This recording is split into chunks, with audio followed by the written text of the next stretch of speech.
ചിത്രം baby girl, starring Sangeeth Prathap, Lijomol, Nivin Pauly. ഇതിപ്പോൾ സംഗീതിൻ്റെ പേരെന്തിനാ ആദ്യം പറഞ്ഞെന്നുള്ളത് അവസാനം നിങ്ങൾക്ക് മനസ്സിലാവും. അപ്പോൾ സിനിമയിലേക്ക് വരാം. കഥ തുടങ്ങുന്നു. നിവിൻ പോളിയുടെ ഇൻട്രൊഡക്ഷൻ. ആളൊരു ഹോസ്പിറ്റലിലെ അറ്റൻഡറാണ്. പെട്ടെന്ന് ആ ഹോസ്പിറ്റലിൽ നിന്നും ഒരു കുട്ടിയെ കാണാതാവുന്നു. ഇൻവെസ്റ്റിഗേഷൻ തുടങ്ങുന്നു. ശരിക്കും ഈ ഒരു പോയിന്റിലാണ് സിനിമ കഥയിലേക്ക് കിടക്കുന്നത്. ബട്ട് ഈ സിനിമ ശരിക്കും ട്രാക്കിലേക്ക് കയറുന്നത് സംഗീതിൻ്റെ ഇൻട്രോ മുതലാണ്. Yes, Nivin Pauly is the hero.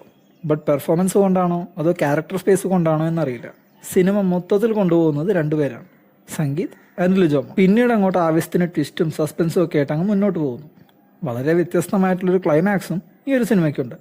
ഒരുപക്ഷെ എല്ലാ ഓഡിയൻസിനും ഈ ഒരു ക്ലൈമാക്സ് ഉൾക്കൊള്ളാൻ പറ്റിയെന്ന് വരില്ല.